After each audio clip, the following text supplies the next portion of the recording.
Seymour foi um dos líderes religiosos afro-americanos mais influentes da sua época. Seu impacto pode ser sentido até hoje. Seymour foi o grande responsável pelo estabelecimento do movimento pentecostal moderno. Além disso, muitos aspectos de sua mensagem ressoam com as preocupações dos líderes religiosos e sociais ainda hoje.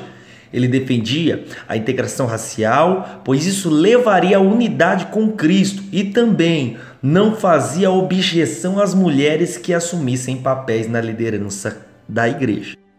Seymour nasceu no dia 2 de maio de 1870, em Centerville, Louisiana, dentro da paróquia de Santa Maria. Seus pais, ambos escravos recentemente libertados, eram Simon Seymour e Phillips Salabar. Durante a sua infância e durante todo o período em que Seymour e sua família passaram por aflições, migraram tanto para a Igreja Batista como também para a Igreja Católica. Mas, no dia 4 de setembro de 1870, ele foi batizado em uma cerimônia católica na Igreja de Nossa Senhora Assunção em Franklin, em Louisiana. Não se sabe muito ao certo, mas sua infância teve momentos críticos. Foi criado debaixo de uma forte pobreza, recebeu pouca educação formal e alegou ter tido desde pequeno visões de Deus para uma chamada posterior. Durante sua juventude, ele viajou bastante. Em 1895, quando tinha apenas 25 anos, Seymour mudou-se para Indianápolis, Indiana. Enquanto trabalhava como garçom em um restaurante, em alguns hotéis de luxo, ele ingressou na Igreja Episcopal Metodista de Simpson, que era uma igreja de congregados afro-americanos. Era uma igreja episcopal metodista predominantemente branca. Mas, no ano de 1900, ele se mudou para Cincinnati, em Ohio, onde ingressou no movimento da restauração pertencente à Igreja de Deus, que era chamado naquela época os Santos da Luz da Tarde. O grupo fazia parte do crescente movimento de santidade, que adotou uma doutrina radical que incluía a cura pela fé, a crença no retorno iminente de Cristo e um evento que seria iniciado pela integração de raças na adoração. Era uma conciliação que Seymour tentou trazer anos posteriores, e muitas vezes com grande sucesso ao longo de sua carreira. Seymour foi visto como um empreendedor nesta área. O grupo também acreditava na doutrina da santificação, trazido pelo movimento Holiness, um conceito que estava praticamente em detrimento com os movimentos americanos de sua atualidade. No entanto, o grupo acreditou em uma maciça conversão através da santificação imediata e não na santificação gradual, como aceitavam alguns. E isso foi então chamado de batismo no Espírito Santo, algo que estava em auge naqueles dias. E enquanto esse tempo passava, na cidade de Cincinnati, Seymour sofreu um ataque de varíola. Pois é, o ataque fez com que ele perdesse o olho esquerdo e mais tarde na vida ele usou um olho de vidro para tentar substituir. Sua recuperação da doença potencialmente fatal o levou a se tornar um pregador, e em 1902 ele foi ordenado como ministro da Igreja de Deus. Nos 3 anos seguintes, ele viajou como evangelista, parando em Chicago e também na Geórgia, no Mississippi, Louisiana, no Texas. E em 1905, estabeleceu em Houston, onde sua família havia se mudado.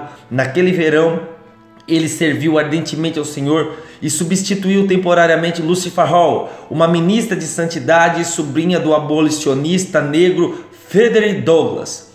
Através de Farrell, Seymour encontraria o homem que teria um forte impacto na sua direção espiritual, Charles Fox Parham. Farrell incentivou Seymour a entrar em contato com Parham, um evangelista branco que dirigiu uma escola bíblica no Texas, pois Seymour estava interessado no conceito do falar em línguas na própria glossolalia que havia sido pregada em sua época. Farrell já trabalhava em Topeka, no Kansas, e como servo de Parham, indicou para que ele fosse.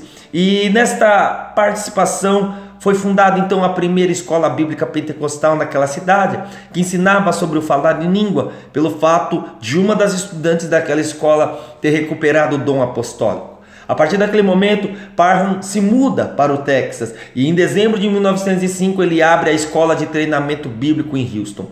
Pois é, Seymour pergunta para Parham se ele poderia ingressar na escola bíblica. Parham concordou, mas por causa de suas tendências segregacionais, ou seja, divisões e racismo, Parham permite apenas que Seymour assista às aulas através das janelas ou pelos corredores.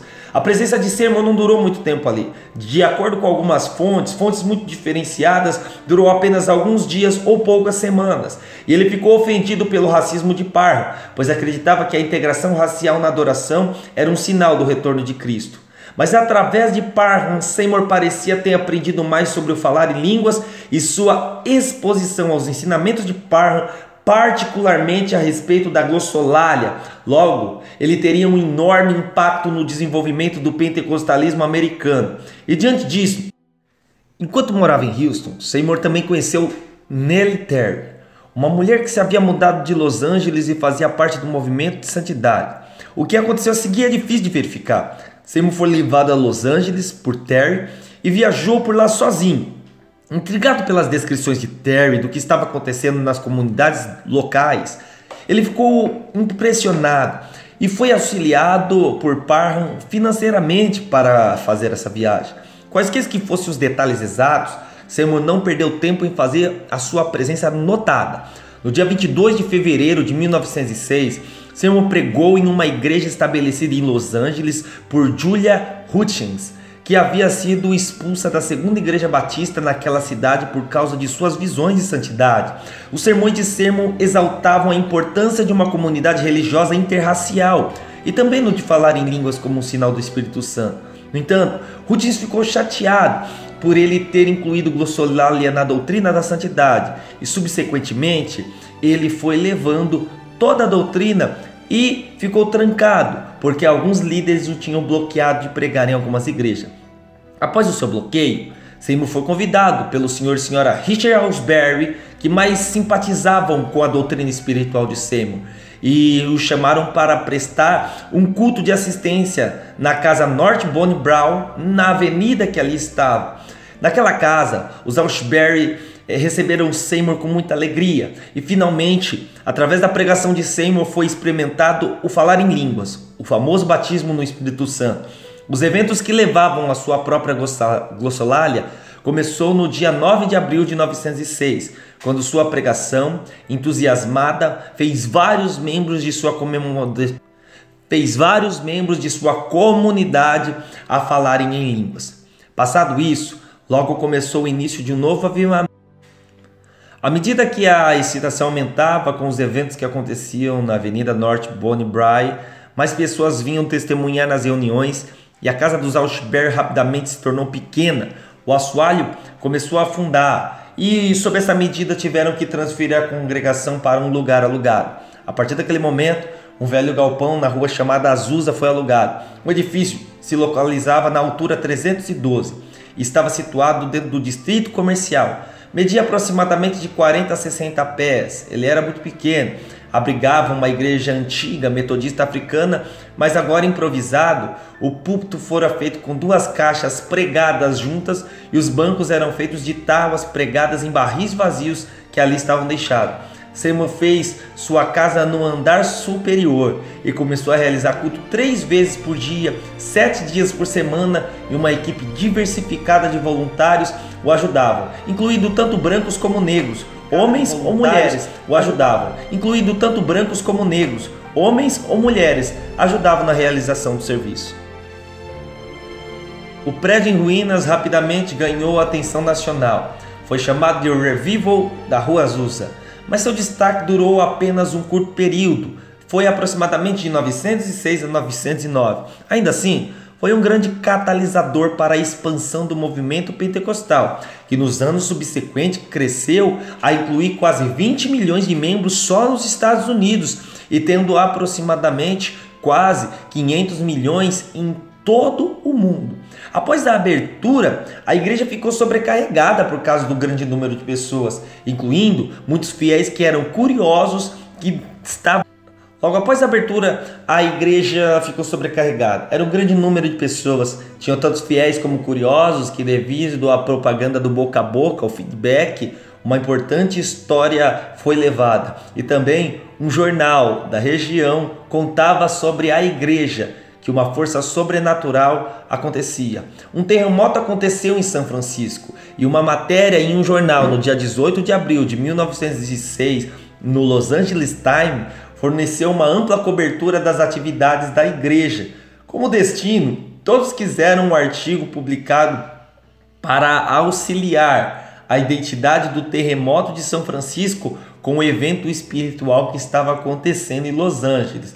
Duas ocorrências ficaram conectadas na mente das pessoas e a partir daquele momento começou um boato de que o terremoto havia sido previsto na missão da Azusa, ou seja, profetas tinham declarado que Deus faria assim. Logo depois, 100.000 panfletos foram impressos unindo o surgimento da igreja, o terremoto e o fim iminente do mundo. Desta maneira, o terremoto de São Francisco às vezes é considerado um fator significativo no crescimento do pentecostalismo em escala nacional. Em maio, o avivamento da Rua Azusa estava sempre cheio além da capacidade, pois atraía mais de 1.000 pessoas por dia. Também ganhou reputação de cenário de cenas selvagens, já que os participantes falavam em línguas e se envolviam em orações exuberantes e fisicamente eram muito ativos. A igreja recebeu grande cobertura da imprensa local, por sua vez atraiu repórteres de jornal de todo o país. No entanto, as histórias publicadas eram sensacionalistas e muitas vezes não favoreciam o movimento pentecostal. No entanto, a cobertura da imprensa só gerou mais interesse no avivamento e a congregação de Seymour continuou a crescer. Nos meses seguintes, ele ordenou ministro para sua igreja, estabeleceu outras congregações, começou a publicar um jornal, o Jornal da Fé Apostólica, e introduziu em setembro de 1906 a publicação que daria o estandarte, quando cresceria o movimento de vez, mas a circulação começou a ser interrompida. Naquela época, 20.000 leitores faziam a leitura do jornal. Em 1907, Seymour incorporou a missão da Azusa com a Missão Fé Apostólica do Pacífico, lá em Los Angeles. E durante todo o ano de 1909, o avivamento começou sendo realizado 3 cultos por dia. Realizavam reuniões de oração que duravam 24 horas e todas as horas havia oração persistente. Os serviços comunicavam elementos dos ensinos de santidade, mas naquele tempo Seymour desestimulava o ensino das línguas, já estava cansado. Durante seu breve pico de 3 anos, a igreja conseguiu exercer uma influência profunda, pois a mensagem de Seymour foi disseminada por todo o país. As pessoas pareciam impressionadas com o fator de Seymour ter realizado sua visão de uma comunidade religiosa completamente integrada, e muitos líderes religiosos que visitaram a igreja levaram os ensinamentos pentecostais de volta para sua própria congregação, e logo mais igrejas pentecostais estavam sendo estabelecidas nos Estados Unidos e também no exterior. Daquele mesmo tempo, o pentecostalismo floresceu em todo o país. A importância da Azusa foi diminuindo e depois, em 1909, o avivamento não mais atraiu grande multidão. Mesmo quando o pentecostalismo havia florescido em todo o país, a importância da missão diminuiu. Depois de 1909, o avivamento deixou de atrair grandes multidões. O problema dentro da organização é que estavam muitos fiéis alienados. É o fator que gerou a diminuição da influência. Alguns dos seus seguidores, isto é, os de Seymour, foram adiados pelo trono que ele constituiu para si. E além disso, como aconteceu com outros movimentos que são previstos para o futuro, não é? O interesse dos seguidores e a expectativa do suposto iminente dia de Jesus começou a diminuir. Além disso, a visão de Seymour para a integração racial sofreu. A partir de 1908, os pentecostais brancos estavam se separando dos negros. Os membros brancos estavam formando seus próprios grupos, enquanto em áreas como o Sul, os membros negros foram incentivados a formar denominações separadas. Mesmo em Los Angeles, membros brancos estavam se movendo em direção a igrejas pentecostais segregadas. O jornal de enorme sucesso da Igreja Fé Apostólica também enfrentou problemas substanciais. Depois que Seymour se casou com Jane Evans Moore no dia 3 de maio de 1908, a assistente administrativa do jornal, Clara Lum, mudou-se para Portland, Oregon. onde se tornou a editora do jornal. Ela levou consigo a grande lista de assinantes do jornal e depois o jornal falhou sob sua liderança. Seymour nunca conseguiu recuperar a valiosa lista.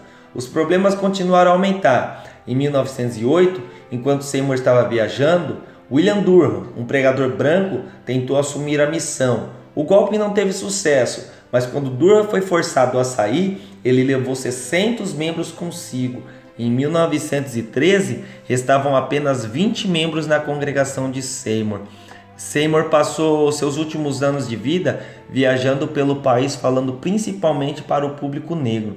Em 1915, ele publicou um manual, As Doutrinas, Disciplina da Missão de Fé Apostólica da Água Azul em Los Angeles, mas sua influência como figura religiosa estava diminuindo.